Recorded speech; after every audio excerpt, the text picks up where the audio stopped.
The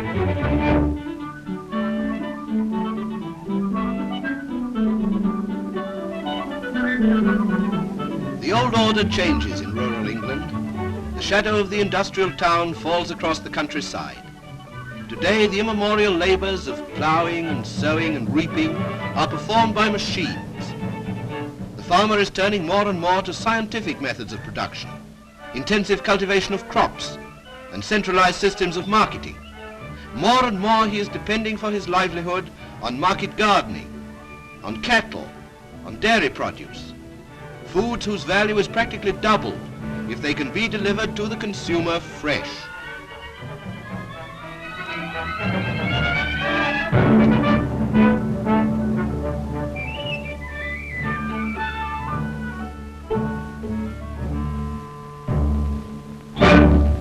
The English village used to be a small self-contained economic unit.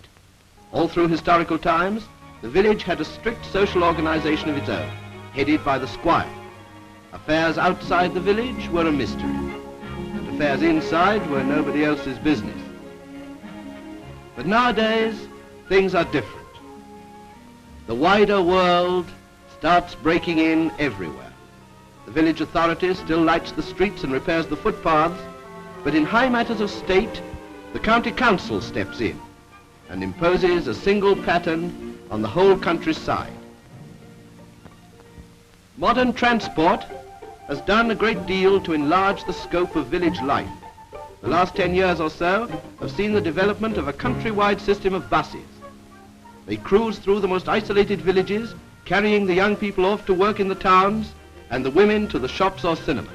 Vans from the large town stores deliver right to the cottager's door, and they bring goods from the remotest countries of the world.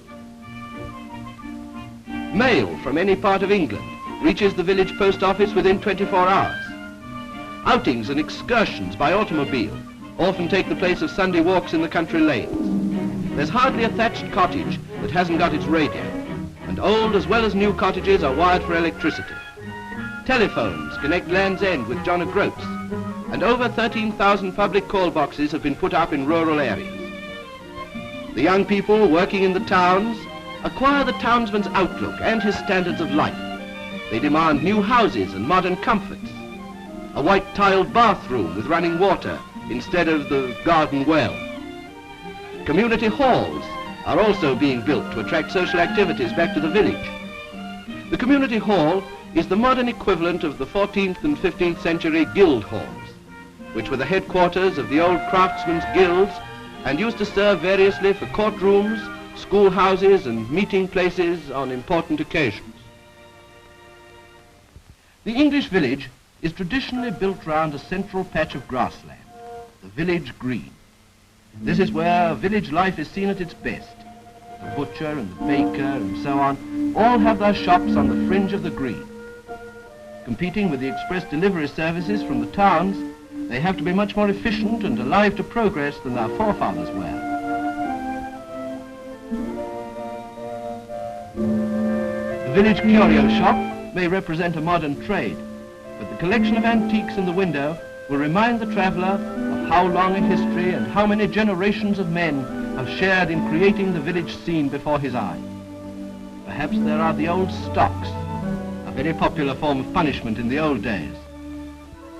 The children nowadays have much more to live for. It's 60 years since compulsory education took away from village parents the responsibility of deciding whether schooling was good for their children or not. It's more than 30 years since county councils were empowered by law to provide free education right through from the village school to the university. All the world now lies before the boy or girl who crosses the threshold of the little local schoolroom. Meanwhile, in the public house, familiarly and affectionately called the pub by all classes of Englishmen, these sweeping changes in village life have been gravely debated by the oldest inhabitants, who have haunted the porch and bar parlour year in and year out and exchanged their ripe social wisdom. The pub is the one great village institution which has never declined in popularity. And there is something about a pint of English bitter and a pipeful of tobacco which encourages a man to air his opinions upon the problems of the day. The older villagers have lived through these great social changes and argued out every stage of the process. Would the buses keep people awake at night? Would the telephone poles ruin the view? Today the argument is about some of the old cottages which the County Council have condemned as being beyond repair. What do you think about them tearing these old houses down? I don't like it at all, Fred. No, I'm 73, you're 76. Have all the suited us all right? And if they pull them down, they'll never build some more up to suit our pockets. No, they won't. So therefore, if we got in them, we should never pay the rent. The house that I was in is 400 years old, and I pay the squire 3 shillings a week, and it suits me all right. I got a radio and a gramophone, and I haven't got a bath, but I got a river down at the bottom of the garden, so I can have a good bath there when I want one.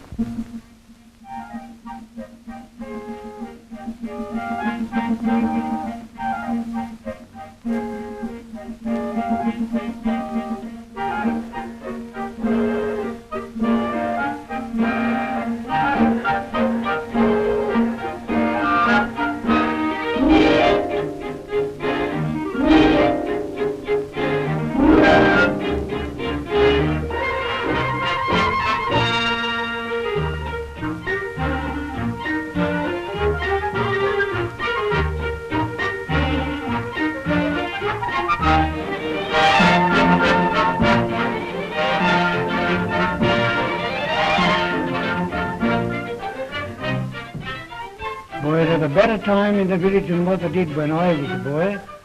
I used to go to work more than a half to work, get 1 and 6 a week, frighten crows off the parson's field. And my father only got 10 shillings to keep 5 of them. In the old days, the squire was the fountainhead of authority in the village. He enforced the law, patronised education, and probably purchased himself a seat in Parliament.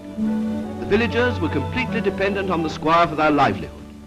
But today, the youth of the village looks for work in the big industrial towns. The landed estates, too, are slowly disappearing. Some have been sold to farmers, some have been used for building purposes, and some have become national property. The squire often lends his grounds for the village show or fete, an annual affair in most villages since the 15th century.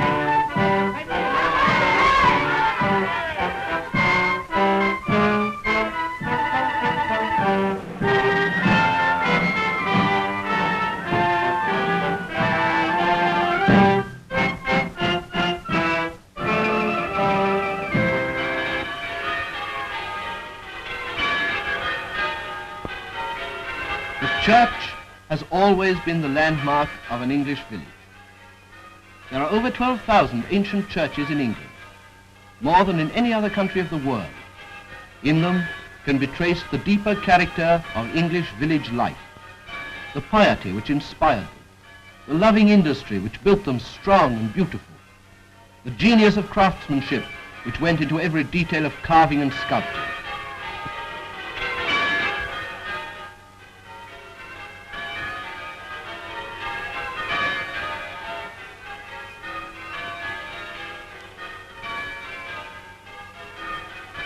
Once a year, the villagers decorate the church for the harvest festival.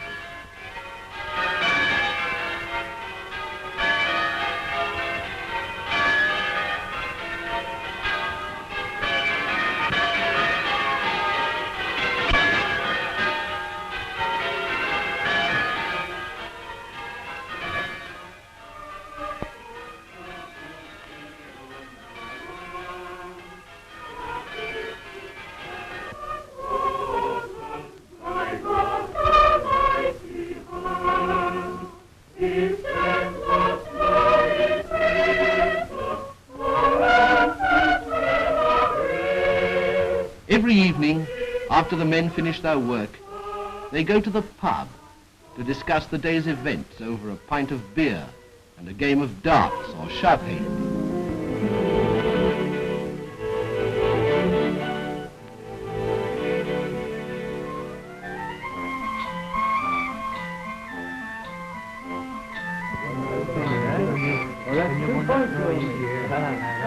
What it is now.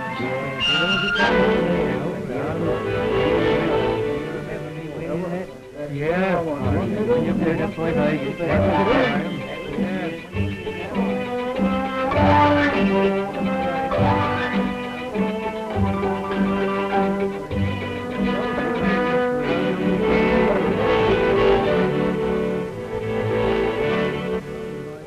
Going back to your village again. Of course, things have changed in the village since you were here, you know. But after all said and done, village life isn't so bad for it. No. Now I'm back to the old village again. I'd like to live another 73 years. I should like to see you do it too.